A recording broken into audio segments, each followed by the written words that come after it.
Okay, guys, very welcome back to the show. And normally I do the introductions on the show, but today I'm going to hand over the introductions to Chris, the salt of the earth, Michaels, to tell us what's going on today. Today, if you look on the lower, actually, this way. Here we go. That guy there, that ugly bald-headed guy. That's my brother, who I love dearly. His name is Jim Phillips. He recently had something like a backache, something that we normally do. Unfortunately, when he went to go get it checked out, it was way more than just sciatica. Now he doesn't have use of his legs. Our very dear and good friend JP Zarka is with family right now and would love to be with us. Unfortunately, he cannot. But I've got my very dear best friend Evan Ginsberg alongside me, and one of my new great buddies who I've just met a few weeks ago, and I love this guy, Maurice. And just because he's helping us raise some awareness from Jim's condition, rather than hearing it from the horse's ass, I'd rather you hear it from the horse's mouth. Jim, tell us what's happening. Well, it started, I've been in the hospital for 44 days now, waiting to go to the rehab, plugged up to everything you can think of and going through all kinds of indignities that we won't discuss on the internet. But I came in originally for a lower back pain, just like what Bill was saying. And once I got in and they did the MRIs, it turned out to be an epidural abscess. And it's like your spinal cord, the bones are kind of shaped like that. And then the spinal column runs down through that. And there's a thing called the dura in between there. And it was a big pocket of infection in there. So they cut my back open, took a piece of my spine out so they could get in there and flush everything out. And one of the side effects is paralysis. So at the moment, I'm a little bit of a paraplegic right now. And it's one of the most humbling experiences. It's just, there's so many things about it, like you take for granted, like getting up in the middle of the night and hopping out of bed and running, going to the bathroom if you need to. Like I've had experiences where I've got up and I've set up in the bed almost and then realized that you ain't going anywhere, so it's strange stuff. And I got to say that, especially to JP and everybody that's helped with the GoFundMe, it really sets in my heart, man, everybody that's reached out. I had no idea that my crazy ass had affected so many people around the country and around the world, all the way to the UK and back. So I've got some other friends over there that have contributed. I'm not going to let this thing beat me. I'm too ugly and goddamn stubborn for that. I don't know about the language requirements on here, but I tend to say whatever you want, man. So, he's already had me on this program, so he knows what it's like to be defunded. Yeah, it's a mind fuck, brother. Let me just say that right now, because I walked in this place and I'm going to be rolling out when the time comes. It's going to be up to a year, maybe longer, until I get it back. But I'm getting back my right foot just a little bit. I posted a video about 30 minutes ago, showed my right toe moving, and my left foot, I can do this and they can hold their hand against it and I can push it. And one of the PT nurses pulled my left leg up into the bed the other day, and I was able to straighten it back out on my own. So the muscles are firing. What's happened is, the best way that the infectious disease doctor explained it to me is, the nerves in your spinal cord are like roots in a tree, and you got the roots in the tree like that, and that's how they talk to one another, right? Well, whenever they went in there and did whatever it is they did, it cut off communication, so to speak. And Jim, for people that want to know, I suppose, how you became involved in the wrestling business and what you've done, do you want to explain to people that might know how you contributed to the business over the years? Well, yeah, a lot of your viewers are probably saying, who in the hell is this guy that they were talking to, and why should we give a shit? My uncle was a Golden Gloves boxer in the 70s, and we lived near St. Louis, and that's where he boxed up there. And I would go on trips, go to see the boxing matches with him. And at the same time, you get to know the security guards and the police and whatnot. We had many, many good nights up at the Oak Keel in St. Louis. And then as I got older, the Show Me Center opened up in Cape Girardeau, Missouri, which was even closer to the house. That's like 45 minutes away. So we would constantly go and see the matches. And I remember being 5 years old watching ICW sitting in my grandma's floor in the living room with my uncles and dad and everybody raising hell. My dad, I love the man. He's 72. And I won't call him a mark because I'm not saying that, but whenever he watches the wrestling, I'll look at him out of the corner of my eye and I'll catch him doing that while the stuff's going down. So it's a real love of the business I've had. And as I got older, I got into it a little bit after high school, but that was cut quick once I got married. That, you know how that goes. But I've been writing for, over a decade. And I've got a good 30, 40 articles about the history of the business. I'm the historian, so to speak, for Pro Wrestling Stories. So check us out, prowrestlingstories.com. Woo. And yeah, I've got the opportunity to travel all over the country with the writing and met these wonderful people from New York City and my family, Bill and Evan. So many good times. Naya, I don't want to leave her out. She's a big part of this too, Naya Kennedy. So yeah, and it's really humbling that everybody's come to help me out. But for me, the wrestling business evokes the passion in the people. Like whenever people say, look right here, you guys are like this. Look at this shit. Even broke down and hurt. I'm representing. I've been handing out these damn business cards left and right while I've been in here. I went through half a stack of them. But I'm proud of what I do.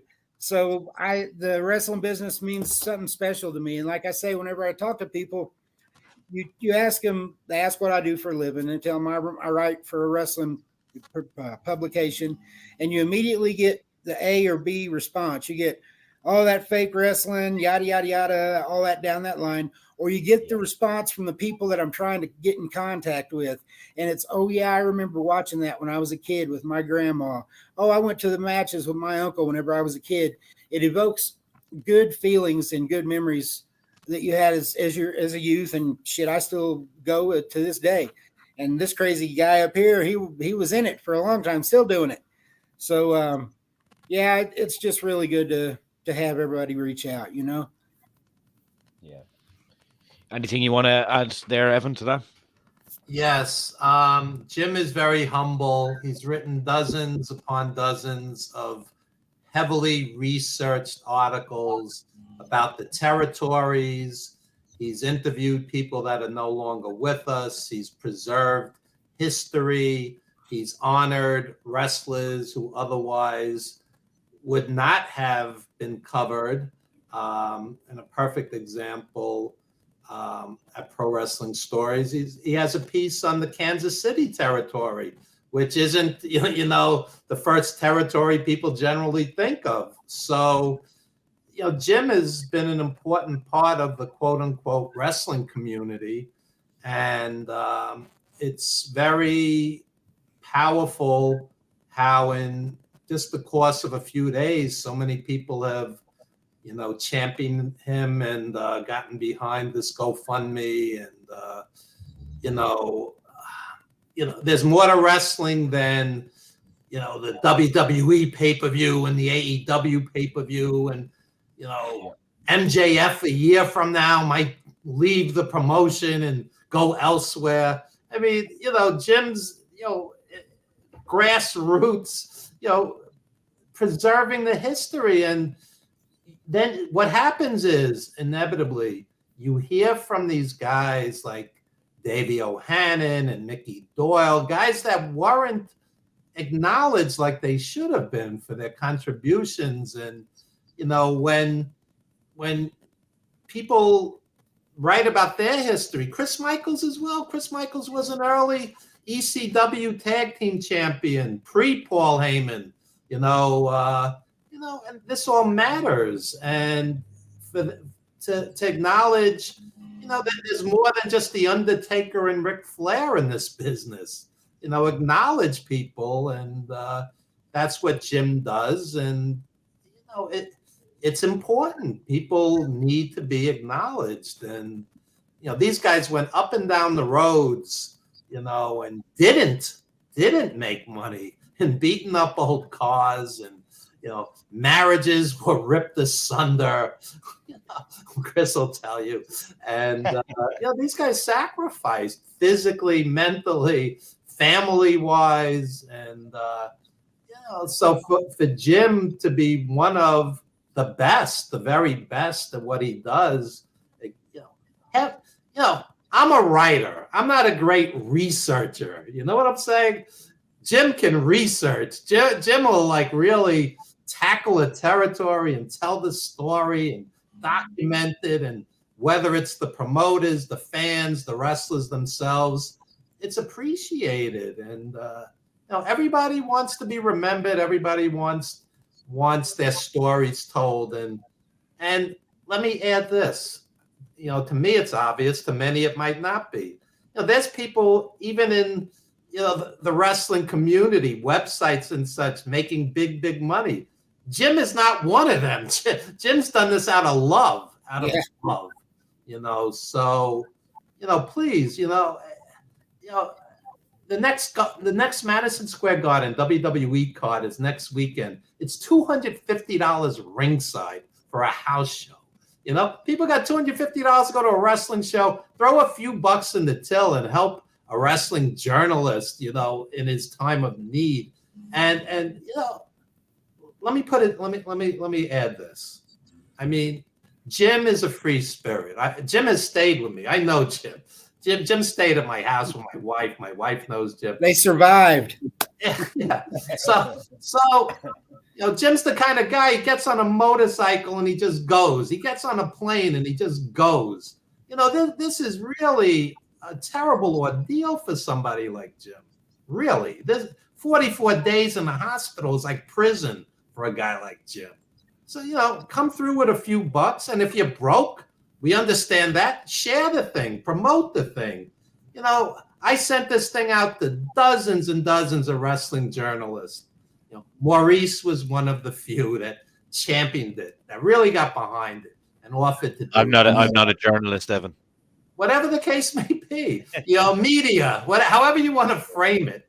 But my point is, you came through, and many, they're writing that 5,000 words on SmackDown instead. It's like, let's publicize the billionaires. Come on. What? And one last thing, because I obviously this isn't about me. One last thing. What you learned. The first time Maurice ever had me on his show when I've been this quiet. So preach on, Evan. Preach on. What you learn in life is who your friends are. You learn who your friends are. Yeah, when the chips are down, Damn straight. JP Zarka. Set this thing up. I don't have the tech skills. I don't know how to do a GoFundMe. JP's not only did he set this thing up and contributed significant money. He's been on the phone or whatnot with Jim like every day for 44 days. You learn who your friends are in this life. Really, really. And don't look the other way. Like I said, throw a buck or two in the till, share it, do whatever you can. But this is a real serious health issue. I don't know what else to say. And anyway, I'll throw it back to Maurice. It's his show. Yeah, so we're on, what is it, 5,200 at the moment, folks, isn't it? And Chris, what's the new goal? I know Chris has made a new goal for this in his mind. So what's the... It was a meager goal of $5,000, but because of the amount of medical expense that's going to be incurred. Now, mind you, my friend, my brother, I was actually going to go run and get my wrestling mask that I first met Jim with and put it on just to go back to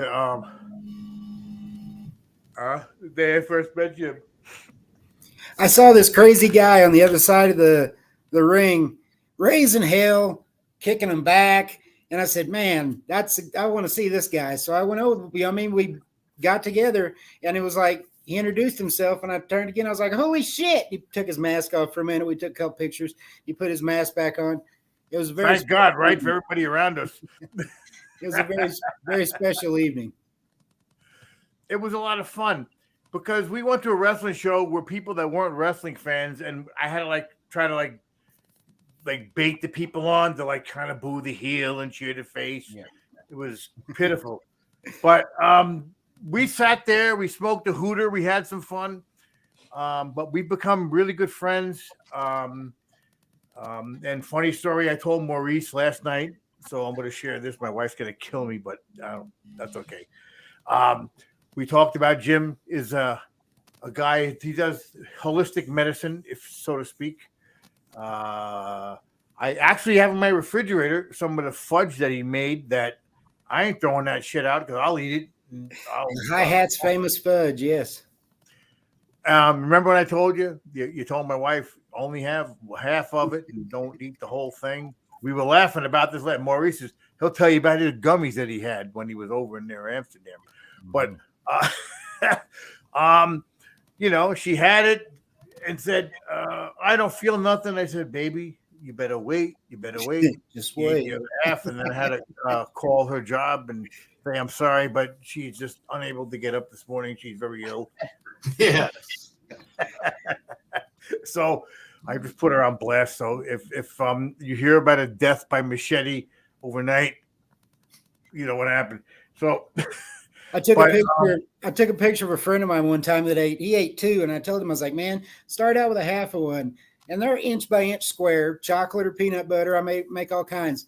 And I told him, I said, "Just take the one." He said, and he popped two back, and then we got a picture of him, and he's laying on the couch like that, all nice and asleep. Didn't have Sharpies and right pussy on the forehead or nothing like that. Do the typical white people thing. You passed out. All right, get a Sharpie out. Make embarrassing stuff and take pictures of him. No, we didn't rib him. We let him be. But yeah, he learned his lesson about how many you eat. I see it happening all the time. See it happening all the time when we're in Amsterdam. Someone new comes with us. They go get a brownie and this isn't working. Give me another one. Give me another one. And then an hour later, we're bringing them to bed. Well, I know we're goofing around. We're talking about medicinal weed and stuff like that, which I'll pull out my vape and I'll do it in front of everybody. I don't give a damn. I'll even. This is why we're here. We're here for our buddy Jim. Hopefully, here we go. That guy down there. There he goes. The ugly bald guy. There's only one of them. Hey, it won't be hard to find. But I love this man dearly. My son is, I guess he's feeding pizza to my granddaughter, so he's trying to get into this, and hopefully my son will join this. But my son is an Army veteran, 12 years, Afghanistan vet, many other campaigns that he did. And Jim wrote an article about him. And it was humbling for me. And they became really good friends. When I told my son what was going on with Jim, he was really upset. So if my son does not come on here, Michael said that he is looking forward to the day, and I'll put this out there now because then I'll have to go ahead and do it. But I'm buying a fucking motorcycle. So me, you, and my son Michael, we could be like Tim Allen. We could be like those loser biker guys who are going out there and getting their asses kicked and shit. But my goal is for you to get back on that bike, and I want you to ride tandem with my son. And that was what he had to say. He wants to ride with you. Well, I was thinking, I think about the bike so much, and I was thinking that the other night. I said, when I get out of here, I'm going to have to take a nice ride when the weather's nice, a nice long ride through the summer, and just, take it all in, easy rider style, except not the ending. Now, despite what people might think about Colorado, look at that hospital room. I got to say, that's pretty nice digs considering, unless they put you in a day room someplace. No, I got the insurance that I do have is covering medical expenses that are here at the hospital, things like the stair lift, the ramp, a chair, anything like that I might need, or any kind of bills that might incur outside the insurance is what this money is aimed towards.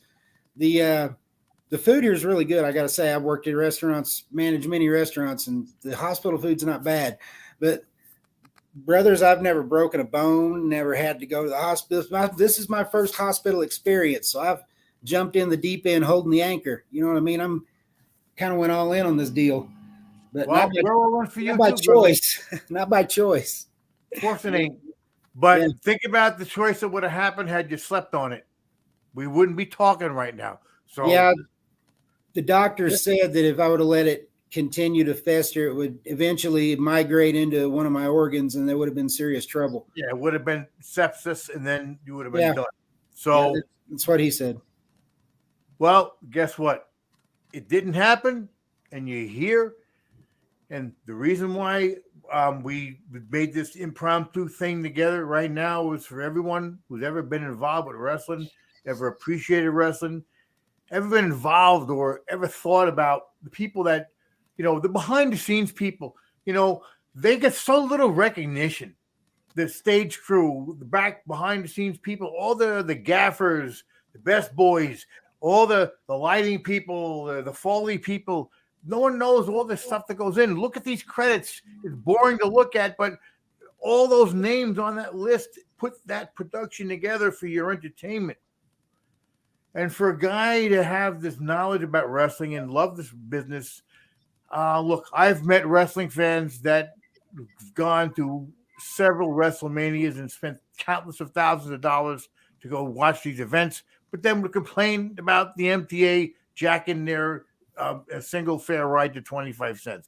I'm like, come on, are you kidding me? Selectively poor. Yeah. Right. So it's the time and talents. If you look at if you're a Christian and you look at what the scripture said about all these men that were given money, one buried it because he was afraid to invest it. The other one invested it, made something with it, and the other one squandered it and did nothing with it. So it's what you do with the time and talents, what you got. Investing in something, it takes a risk. It takes courage, because you don't know what's going to happen. And, a lot of times we get involved with this. Look, I never get rich from this business, but you do something out of love for it.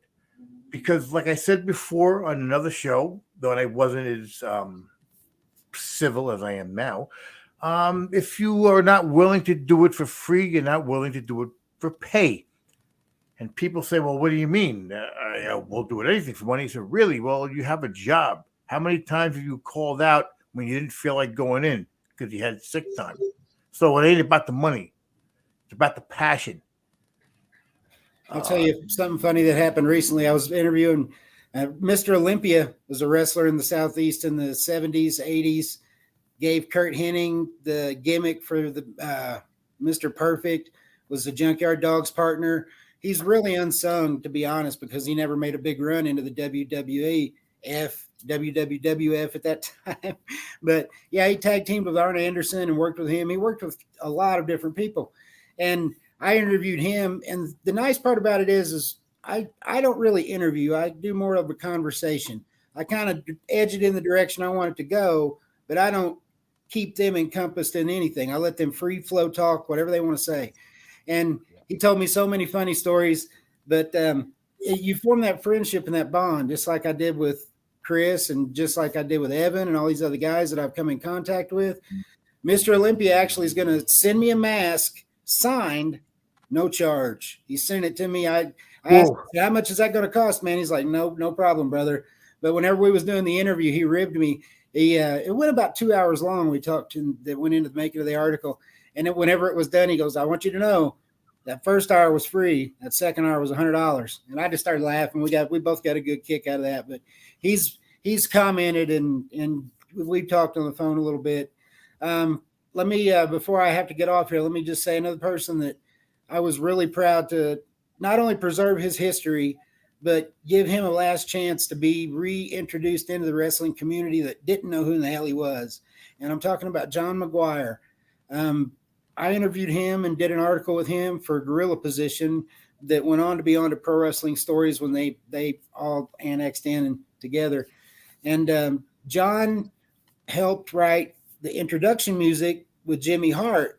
And we're talking the Shawn Michaels, Demolition, all those those introductions that you remember, Honky Tonk Man.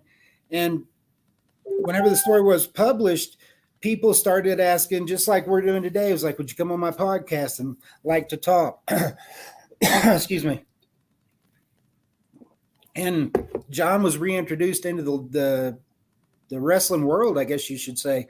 I tried to get him out to the Cauliflower Alley, but we weren't able to make that happen. John passed away last March, and I miss him, man. We talked every day.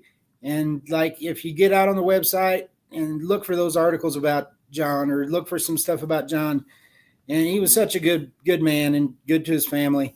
But yeah, he was like reintroduced, and you could see from the time I initially talked to him when we were cutting the article, fast forward to the time that he was doing all the radio shows and podcasts and things, whenever he would call me, the brightness and the level in his voice was up 1,000 times compared to what it was when we first started doing. So it's a give back, you know what I mean? And as Chris was saying earlier, I don't like pro wrestling stories. I get paid to write the article. Whenever I travel to New York City, whenever I travel to Texas, whenever I travel these different places, St. Louis area, it's on my dime, and I'm doing it because I love the business. You know what I mean? And it's for 3 years straight. I hopscotched across the country doing interviews all over and trying to push the wrestling business as much as possible.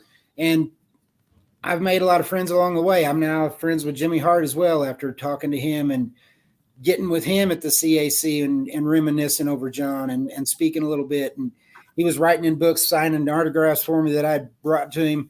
And the guy was like, well, it's $50 a piece or whatever. And Jimmy was like, no. He was like, no, I'm doing this is for me. And he signed the copy that I got of John McGuire's book, and with his signature, John signed it. John Cosper, who actually wrote the entire book, signed it. And I wrote the introduction and signed it. So I have the only copy in existence with all 4 signatures. So I'm pretty happy about that. It's just little things like that you get along the way.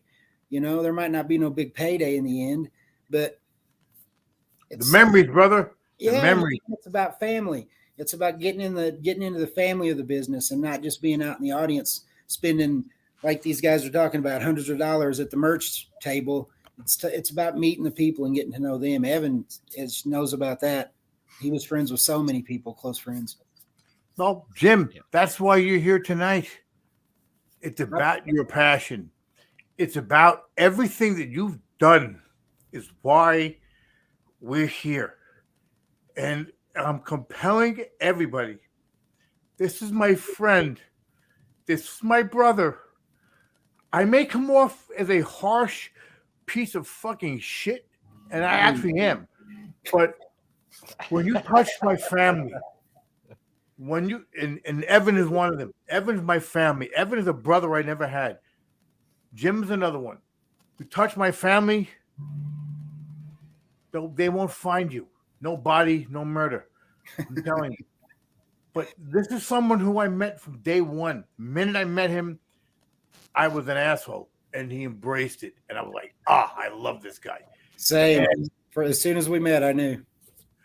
So, this does not come as any. I won't apologize for this at all, because if anyone thinks they can whoop my ass, go ahead, because you'll be crying too, except you'll be calling for your mama. I've got to be such good friends with these men that they let me stay in their house and spend the night at their home. You know, we had just first met. So it's, right away about people, whether or not, and there's been a lot of people in the wrestling business. I started doing these interviews. Like I used to blog and stuff like that, but I started actively interviewing wrestlers back when I lived in Savannah, Georgia, and I was running up and down the East Coast with Vordell Walker. He's a good indie wrestler. And he got me in the back a little bit, you know what I mean? Because I walk in with him, they don't say nothing. So then I get the chance to get to know people a little bit better and just kind of built it up from there. Whenever, sorry to kind of sidetrack it, but whenever JP got in touch with me about writing for Pro Wrestling Stories, he was like, man, I'd like for you to come write for us and stuff. And he was like, every time I read your stuff, it's like sitting at the campfire and somebody's telling me a story. And that's really what I want. I don't want it to be 5 pages of statistics about where everybody went and done this and everybody went and done that. I want to know the fun. I want to know the stories of what happened on that road and the funny things that happened on that road, and like how it affected your life and stuff like that. You know what I mean? Like, the history of the business is not preserved as well as it should be. There's a lot of people jumping on right now with the Territories series and stuff that's on television that want to act like, well, we're keeping the business alive, and that is. But they're kind of Johnny-come-latelys, even because that's hot right now, so everybody's jumping on it. I was writing about it and stuff and traveling around years back before this ever popped off. So I'm thankful for these series, though, because it's bringing interest to what I write about. And that's the main thing right there. It's not really who started before who, I don't guess. It's the preservation of the business and teaching kids that, as Evan said at the beginning, wrestling didn't start in 1999. Yeah, when Jim calls up Jerry Stubbs, Mr. Olympia, it's not like there's 1,000 other journalists doing that. Jim's doing it. You see what I'm saying? So it matters, and Jerry Stubbs appreciated it, and you build a connection, and his career is preserved, and Pro Wrestling Stories is read and seen all around the world. So what Jim does is important, and we have another guest, so I'll stop talking. Oh, wow. Stories. This is actually, let me introduce this gentleman who's coming up. I've known this guy for 20 plus years. I respect him. He is a really, really good guy.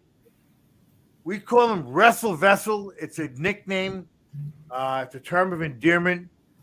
I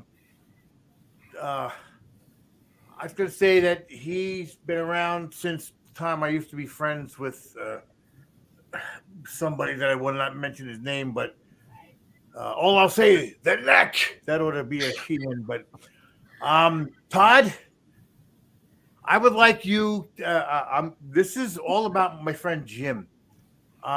We want him walking again. And I know you've got a lot of wrestling connections and a lot of people that you deal with in his business. I need you to share this on every wrestling platform there is. I want this to be 250,000, 500,000. I want Jim to be riding his motorcycle and not have to worry about his medical expenses, because this is a quality person, a quality man, and someone who I consider my family, who supported me in the last 5 years when an old fuck like me goes out there to wrestle and holy shit, 3 tag team titles. Old fuck like me. Damian Demento couldn't do that. Fuck you, Phil. Yeah, I'll help you try to get the word out there, because I do know a lot of the wrestling promoters and vendors out there. I'm friends with some of the retired wrestlers as well. I know you're involved too. I heard Jim earlier saying about the whole Cauliflower Alley Club with Brian Blair organizes that. He's a good friend of mine. I know I have his number. I talk to him every once in a while. I know he's out in Tampa, but I'm out in New Jersey. I met him years ago. Like, I helped give him a bunch of his matches on physical DVDs. And then in return, he got me the whole program signed from one of the years you guys were there out in Florida. Nice. And I know what he does is a very good cause. He tries to help out those wrestlers who've been injured in the past and suffering. I worked with Jim Powers of the Young Stallions back when I was in college. I was helping him find indie bookings and stuff like that as he was struggling to try to get back in the business. A little bit friendly with Tito Santana. I was friends with Lanny, who tragically passed away recently. Well, Evan, we know Lanny. Yep. Great guy. Evan knows Lanny very well. Yeah, he was a good guy, very helpful. And I have probably at least a dozen or so wrestlers I'm in contact with, so I'll try to get the word out there and maybe through some of the vendors as well, do what I can. As appreciate that, man. I really appreciate that. You're welcome. Yeah, I'm a lifetime member of the CAC. I try to be there every year, but we'll see about this year. This year I may miss it. Todd, I'm going to do this. We're going to play something right now. I need you to do your best Howard Finkel, God rest his soul. Todd, come on, baby. Don't disappoint me. All right, give me the match you want, and I'll do it. All right, Jim, you're the man of the hour. Give him the match. Todd will announce as Howard Finkel. Well, let's go, Bruno and Ivan. We'll give it All up. right. Hall of Fame. Go ahead. Ding, ding, ding. No pressure, Todd. Ladies and gentlemen, the following contest is for the World Wrestling Federation Heavyweight Championship. It is scheduled for one fall. Coming down the aisle from Moscow, Russia, weighing in at 23 kilos, Ivan Koloff. And his opponent, coming down the aisle from Pittsburgh, Pennsylvania, weighing in at 265 pounds, is the World Wrestling Federation Heavyweight Champion, Bruno Sammartino. I did that for my New York brothers. I knew they would like that. Thank you, brother. That was good, man. That was good. You got it, Jim. That was good.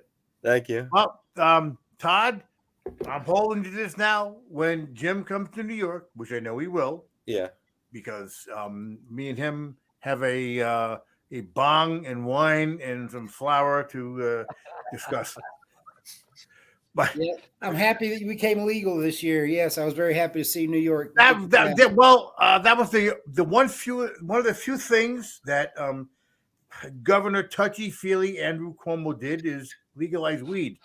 But fuck all the seniors that died during COVID. So I'm not gonna. Anyway, rewind. He means that sarcastically. Of course. You Yes. see why it says the salt of the earth, right? So, wink, wink, nod, nod. But this is a cast of characters. I'm so happy for tonight. I've been looking forward to this the entire day. I just want everyone to embrace Jim's recovery. We take for granted walking until we go to take that step. I remember that the time I went to step out of my bed after I blew out my ACL, I went to step up and I ate the floor. So walking is definitely something we need to do. And Jim's too young to have to sit back there and use a bedpan for the rest of his life and a catheter. So I'm asking the wrestling community to please embrace someone in the back scenes, embrace somebody that he's in the shadows. The guys in the shadows are the ones who actually hold this whole business together. They're the backbone. The performers are only there to perform, but everybody else, without them, there is no performance. You have to have your people in the back, your stage crew, your people who do all the behind the scenes work. It's necessary. They're not irrelevant, and somehow, because everybody loves glory and fame, that we forget about. And I will never call them the little people, because even Ric Flair would never shame someone and call them a jobber. He would call them a guy who does favors. And that really means a lot in a business where it's I won't say choreographed, because choreography is on point. And a lot of what I see lately, they say wrestling's choreographed. I really would challenge that, because it's far from that. I've seen more leg slaps in the WWE if the last couple of days of watching Peacock Network. And I'm like, why did I got the subscription because I love I love Chicago Med, Chicago PD, Chicago Fire. Me and my wife, we love it. We just sit there and we love those shows. But then I tuned into WWE and I realized why I haven't watched it for the last 20 years. Yes. You got to go over to the territories part and watch that stuff. Mm-hmm. I go to Peacock and look at Mid-South Wrestling. I got Mid-South tattooed on my leg, son. I've seen it. I'm actually gonna do that on my calf because that's what brought me in this business. Cowboy Bill Watts, Magnum TA, Junkyard Dog, Hacksaw Jim Duggan, Missing Link, Rock and Roll Express, Midnight Express, Yeah, man. Big Cat Ernie Ladd. Everybody that was big went through there, man. Everybody that was big went through there. Dusty, Andre. One of the best moments of Andre, you'll see in a promo. He does the job. Kamala body slams Andre. This is all like Kamala beat me too. Back before the WrestleMania when Andre had never been slammed. Kamala did it in Mid-South, and then at the end of the gimmick, Andre did the blade, and it was just pouring. And he come out there and grabbed Bill Watts by the collar. Yeah, it was good. You don't see Andre cut a promo very often, but even less when he's bleeding. I'll tell you a 30-second Bill Watts story. I interviewed him at his home in Florida a few years ago. He has a big poster where he wrestled Bruno at the Garden, Madison Square Garden. And he looks at the poster and he goes, "I'm the only guy alive on this card." It was from the 60s. Wow. And we went up and down the names on the card, and he was the only, absolutely. So this is why guys like Jim are important, because he's preserving history, seriously. So please, everybody, support him, support the GoFundMe. Nobody wants to be walking on one day and paralyzed the next day. Put yourself in his shoes. This is not an easy gig that he's going through right now. Yeah, it'll twist your brains, brother. Yeah. And for anyone looking for the GoFundMe link, it's in the description of this video. And we're going to be sharing this video around social media. And hopefully if anyone can see it, if they can spare any donation is a donation in the right direction. Think about it. How many thousands of subscribers that we have? Even if it's $1, €1, remember, one bee is not a threat, but thousands of bees are a big threat. That's all we need. I want my brother to walk again. I want my brother to ride his motorcycle with my son. That is my goal. And if I can get my shit together, I want to ride with him too. So, yeah, I ain't perfect. I'm not by any means or by any stretch of the imagination. I'm not, that guy that's got it, white privilege. Yeah. Look, we're all here to struggle for everybody. Some people have it better, some people don't. But right now, it's a real issue. When someone has medical insurance and is not able to cover what they have, it's time for people like us. Imagine me in America as a conservative. I'm compassionate. It's got nothing to do with politics. It's got to do with humanity. It's got to do with the right thing. It's got to do with doing the right thing for people that have done the right thing by you. And God forbid, the blink of an eye, anything can happen to anybody. I'm not a global alarmist. Warming. But I firmly believe that global warming is a first world problem, because people that live in third world countries, the last thing on their mind is worrying about the temperature going up 3 degrees and the ocean rising 3 inches. Oh my God, I'm scared. But all the global elites have property on oceanfront property. Anyway, enough of politics. Jim, I got a family thing I got to take care of, so I'm going, but I'm going to wish you the best of luck. I'm going to spread that word out there, like I said, and keep fighting, brother. Don't give up, okay? We're going to try to get... I appreciate that, Wrestle Vessel. I appreciate that. Wrestle. Cheers, man. Todd, Wrestle Vessel. I'm looking at you. Yeah. Talking to you. I've known you for a long time. We're going to meet, and I'm going to hug you. You've been a good guy. I used to, jump on you and trash you just as a goof. But it was fun, though. Yeah, it was Damien Demento. He was hilarious. Yeah. Well, he's a piece of shit. He's a pedophile. He acts a little weird. But Here we go again. This is about Jim, not about pedophiles. Not about people that That's a good I thing. guess if he had a ticket to Epstein Island, he probably would have went. But it's about Jim. Jim is a great friend. He's a person. He's a ghost chaser too. You know, never mind just wrestling. This guy will go in. He likes haunted places.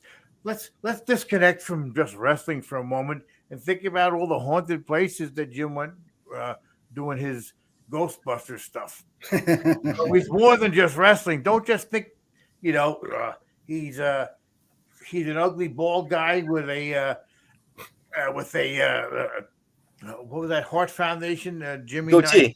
Yeah. Because he's always doing that, and I always think of Jimmy Neidhart every time he does that. But Todd, don't ever call me sir. I'm a sergeant in the U.S. Army. I work for a living. But honestly, Todd's a teacher, just like Evan, by the way, just so you know that Todd is a great guy. I break his balls all the time. I tease him for being a wrestling mark, but if it wasn't for guys like him, and he's been by my side, and I won't say a fan because I'd be too narcissistic, but he's always been a great guy. Always been there, always sending me links and giving me memories of my wrestling history, and I appreciate you, Todd. And if I've never said it before, I'm saying it to you today. And I hope your friend Ann's still doing well. I haven't heard about him in years, but remember? Anthony? Yeah.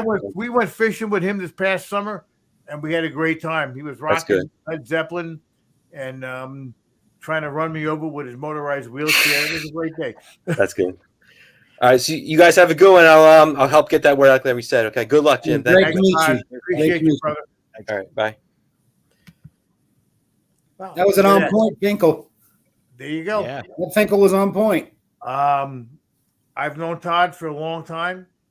When Damien Demento used to do a YouTube channel, Demented Rants, or with Facebook, whatever, I was considered a geek buddy on his show. So it's water under the bridge. It is what it is. But I've met wonderful people, even though I had associations with people that you would just as soon feed chicken soup and matzo balls, rather than giving them prime rib. But it's just me. I like chicken soup and matzo balls. Yes. I like prime rib. I knew he was going to say that too. That's why I baited him. Yeah. So, hey, listen, don't get me wrong. I love a good chicken soup and matzo ball soup myself. If you're not a New Yorker, you don't know. Yeah, they don't I know. don't know. I've got no idea what the hell you're talking about. If you never knew what Jewish penicillin is, you need to have. It's this delicious soup, and they have these like round things in it. It's delicious. I do like soup. Yeah. Soup is good. I think we might be gone off topic again. Yeah. Hey, listen, you know what? It's something happy, but let's get back to Jim. It's all about Jim. I want his GoFundMe to be $50,000. So this is my goal. We did 5. I want to multiply it by 10. Jim needs to walk. He needs to style and profile. I want to see him on his bike riding in the sunset, and I want to be there with him. We'll be, what was that? Something hogs. What was that? Wild hogs. Wild hogs. Yeah, me, you, and my son. And I'll put Evan in a sidecar because I know he's not going to be. Yeah. Oh shit! But whenever they gave me this little motorized wheelchair to use around the hospital, they told me that there was wheelie bars on the back, and I said, "You got to be kidding! This thing ain't got what it takes to get the wheelie bars up." As soon as that lady walked around the corner, there's a rabbit and a turtle. I hit that rabbit all the way up to 5 and turned the throttle up. I shit you not, it will go. Even with 250 pounds on it, it will go. My good brother, my brother Anthony would absolutely love that because he has a motorized wheelchair and that's his thing. Yeah, you were talking about tattoos earlier. Background for a quick moment because I have no other choice but to step up for a second because I hear a sound. Bill was talking about tattoos earlier, and I got Mr. Wrestling 2, the Masked Superstar, the Assassin, and Mr. Olympia around my calf underneath the kneecap. And then underneath it, I got the Mid-South, the guy holding the title belt. If there was any way I could put it where you could see him, I'd show you, but I ended up on my ass. Somebody to come pick me up. Yeah. They got this Jim. really, I don't know if you can see it or not, but they got this really cool gimmick on the ceiling where they put me in this little thing that looks like a sling. That thing lowers down. It'll pick you up, put you wherever you need to be. They got a thing over here that looks like a surfboard, like a short surfboard. And I've learned how to move myself around, go from the bed to the chair through that board, all different kinds of PT. And that's what it's going to take to get everything back. It's just going to be time and putting the work in, you know. But little developments, man, like the wiggling of the toes, the little things, you know what I mean? It's like, the things that you take for granted that you don't think, it's going to be that way tomorrow. You know, it was like, I quite literally walked in here one morning, and by that same evening, there was nothing. And it's I don't really want to fault these guys because the nurses and the staff here at Anschutz have been great. But I came in for the lower back pain, and they found the pus pocket thing around my spine. So they took care of that. Kicking the ass is now I can't walk, and I still got the same goddamn pain that I came in here with. So you either gotta laugh about it or you'll cry. You know what I mean? But yeah, that's how crazy this shit goes, man. But yeah, it's like the flip of a switch. I took a lot for granted. I'll say that. There's gonna be a lot of little things after I get through this that I'm gonna look back on and be like, damn, I wished I could have done this, or I wished I could have done that. Going to travel to see my friends, the thought of trying to put a wheelchair on an airplane, and then it's not only the sickness and the handicap, it's the out plan. Once you go through physical therapy, you got to have some place to go, and if it's not wheelchair rated, then you got to go find something else. So the Villas, this little place, it's wheelchair rated, but if I can, it's just as much as the stair lift because they want the deposit and the first month's rent, the last month's rent. It's crazy out here in Colorado. They want everything. So it's easier for me to get the stair lift to put it back in the house that I was living in. So while I'm going through this struggle, I got that little bit of normality. You know what I mean? That everything's where it was. And it's just a matter of getting in that little chair and riding the stair lift up to the top. I know you guys have all seen them. It's like the ones you see in the movies with the old lady, or the ones you saw in Soprano with Tony's mom. It's basically the same thing. And then once I get off the board on there and upstairs, I'll be good. So it's little steps to get where I need to be. And like all these donations help because the money that we don't raise will be coming out of savings, you know what I mean, that are for me and my brother that my parents set up. So I don't like using that money unless it's an emergency. But this is like Dad said it the other day. He said, you got to keep that money till the dam breaks. And he said, if you ain't up to your neck in water right now, I don't know what to tell you. He said, get into the account and get what you need. I was like, all right, I understand. I'll take care of that. So, yeah, it's a big hill to climb. I'm going to have to get off here, though, brothers. I've been on it for quite a while now. That's fine. We're kind of in the wrapping up stage now anyway, Jim. But I want to thank you for coming on, especially – so I know you're going through a difficult time at the moment, but hopefully this kind of was therapeutic in a way for you just to come on here and shoot the shit with the guys. Yeah, it's good to see my brothers and to talk to them and to see their faces and stuff. This little wheelchair is great. I watch this. This is like some shit off an old science fiction movie. Well, Jim, I know you've been through. I know you've been through a lot of pain and everything, and I know it's taken a lot out of you to be here, but I've seen that maybe today I'm hoping and I'm praying that we put some spark back into you because I'm seeing it.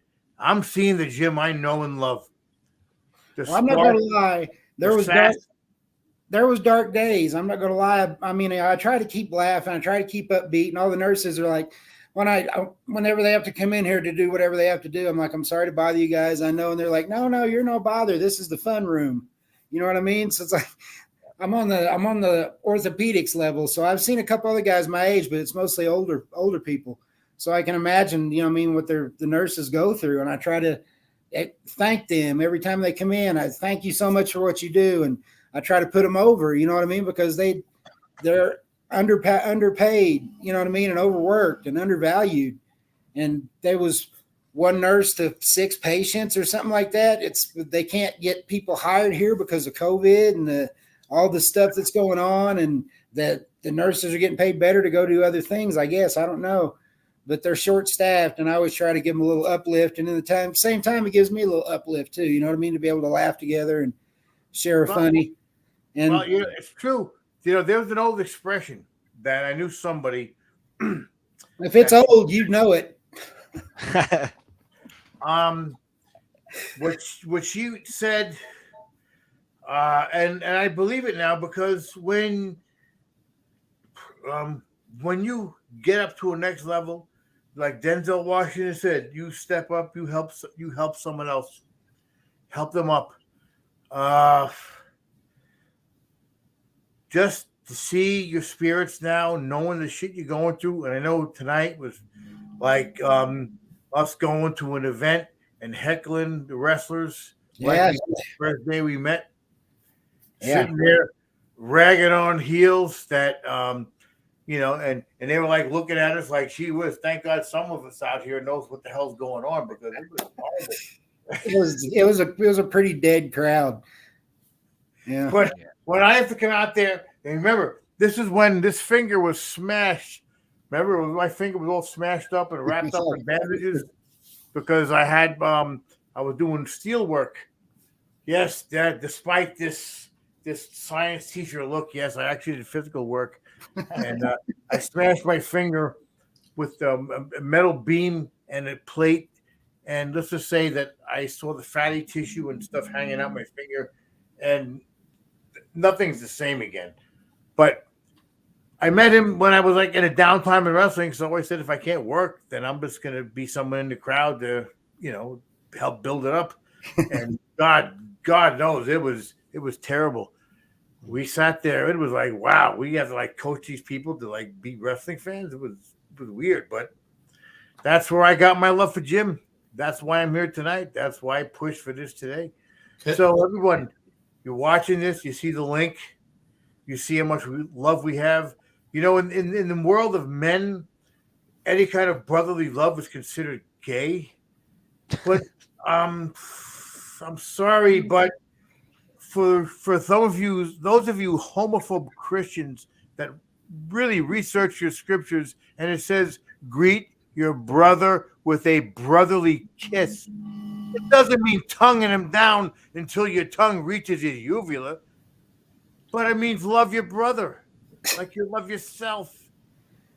I consider all you brothers, but in the good way, not in the funky way like Bill's talking about. No, I really do consider you all family. And tell your son I said hello. I've got to get off here. Maurice, thank you so much for giving me this. No problem. Yeah. I'll let you close up. Evan, Chris, I'll see you soon, man. Feel better. Jim, I love you, man. I love you, brother. Peace, you, man. guys. Feel better. Yeah. Yeah. Can I just say one very quick thing? Sure. You know, I'm a bit older than Maurice, and what you learn in life is what's really the meaning of life: friends, family, helping others, following your muse, and some kind of spirituality or peace of mind. That doesn't have to be religion. So basically, you know, that's why we're here tonight. You know, this is our friend, and you know, we're just trying to help him in his darkest hour. I mean, as upbeat as he is, you know, I wouldn't want to be in his shoes, because you know, to sit in a hospital for 44 days and still have a long road ahead is no picnic. So Chris knew my mom. My mom died with $685 in her bank account to a name after 83 years. I'm planet Earth. And she always would give a buck or two to a charity or a homeless person, just because it's the right thing to do. And she had nothing. My father, who never made more than 25 grand in his life, was the same way. So, again, if you don't have it, spread the word, post it on your wrestling pages or whatnot. But, it's hard to look away when somebody is in this situation, and it is not a good situation. No, I can tell as well, because obviously we all know people in our lives that have went through serious medical things. And I always found that people that I knew, if they had a positive kind of mindset and attitude, and I think Jim, only from talking to him there for an hour, I think he's got that. And I think something like that psychologically goes a long way as well, So I could see him coming out of this, man, and you're talking about being on motorcycles, etc. Yep, I can see that down the road, no problem at all. Well, absolutely, but it could take 6 months or a year, and that takes money, unfortunately. That's the situation. Yeah. So guys, look, it was a pleasure to have you guys on the show today. I know it was to talk about a kind of a serious issue. So, like, if we manage to even anything is better than nothing than where it's at now. So we're at 5,200. So, if anyone's watching the show, can even throw in whatever, €2, $2, whatever it is, everything helps. It doesn't matter. We just want our friend to walk again. And if anyone can't understand that, then you're heartless. You're absolutely heartless. Anyone have seen me? Listen, I will meet you in a dark alley, then I'll put you on life support. Trust me, I will. But when it comes to my friends and my family, encourage people to give. Yeah, he's looking very serious there too. Yeah, but if it was me fighting for you, for your family, saying, "Hey, listen, you matter. Everybody matters. Everybody matters. We're all on this planet together. All right? We all have no other choice but to get along with each other. Let's just make the ride more pleasant." Yeah. Chris is conservative. I'm liberal, and we love each other. It's right there. Okay. And I just want to say one last thing, because I know Maurice wants to wrap it up. There's 1,000 wrestling podcasts right now, tonight, going over every match on that AEW pay-per-view. And Maurice instead decided, let's help somebody out. Much respect.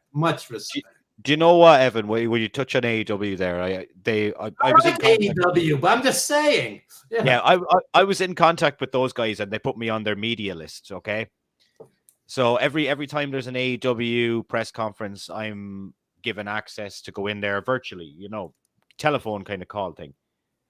And not once have they picked me to ask a question. So I'm like, what the fuck is the point of being in this thing? Every time I request an interview for one of the talent, whether it be someone at the top, someone at the bottom, it's denied. I don't know. It's a strange company. I think they put like little podcasters in it like me just to promote their stuff, and they think because I'm on the media team, I'm going to talk about that pay-per-view. No, that doesn't do it for me. I just like interviewing different people. So, yeah, AEW. Yeah.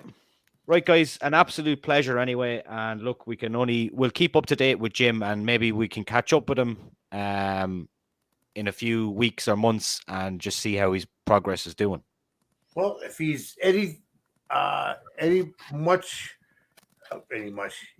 as upbeat as he was tonight, and this is before his recovery, I think the best medicine, of course, is laughter.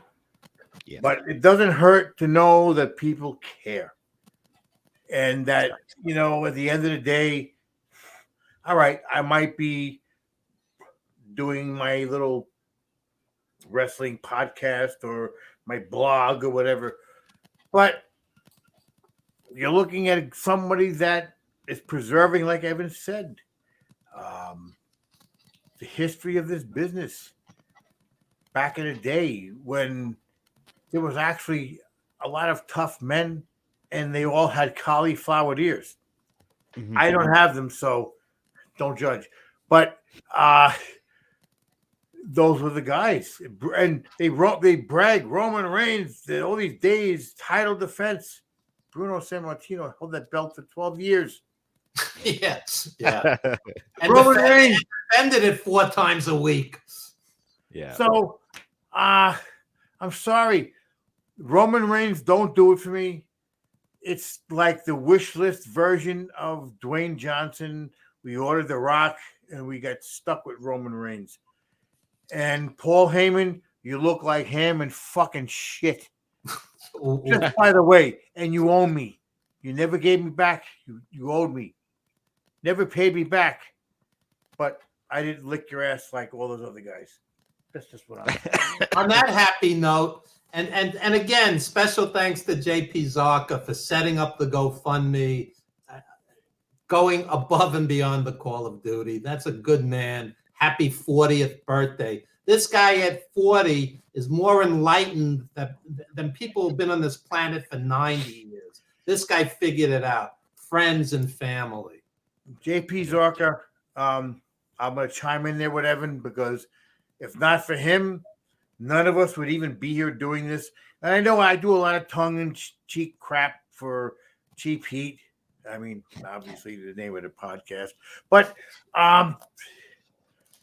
we're really here to support a brother. And if you really love wrestling, if you really like reading the articles, the guys that actually chronicle real wrestling history and just appreciate those that paved the path before, help our friend Jim. I'm an asshole. I'll admit it. I'm like that, but that's why you all love me. Because I am the salt. But you're my favorite asshole. You see that? Yes. And he's not even my proctologist. Yeah. I don't mean that literally. Evan could say that, and I would never get mad because this is how much love we have. Like he said, he's a liberal, I'm a conservative, but guess, like I said to him this morning, he's the yin, I'm the yang. He's the guy that will pull me aside and say, okay, time to pull back your toxic masculinity. And then some of my times I say, okay, it's time for you to pull back from your compassion. Because sometimes you got to realize that people will just hate you and will shit on you regardless. But you know what? He is who he is. And I could say after 30 plus years of having him as a friend that he is my yin to my yang. He really is, because I do go off the deep end. I mean, I don't think anybody saw that tonight. But if you did realize that, a real friend will tell you what you need to hear, not what you want to hear. And that's what a real friend is. A real friend loves you for you, and loves you, faults included. Realize that, faults included, because nobody here is perfect. No one's got this game right, because if we did, well, then we would be on some remote island someplace sipping tropical drinks and being fanned with palm leaves from the natives that live there. So I'm not even going to say women or men because I have to be neutral. I think Maurice wants to wrap it up. Yeah. I think we kind of may have went off track again, but what I We was always saying, do. But take care of our buddy Jim, please. Yeah. I implore you, if you love wrestling, if you love Wrestling Chronicles, if you love pro wrestling stories, if you just love guys that keep the real business alive. I love wrestlers. I hate superstars. That's my closing statement. And I will. That's a perfect way to end it. I'll Thanks, guys. Thank you, Maurice. Thanks so much. Thank you, Maurice.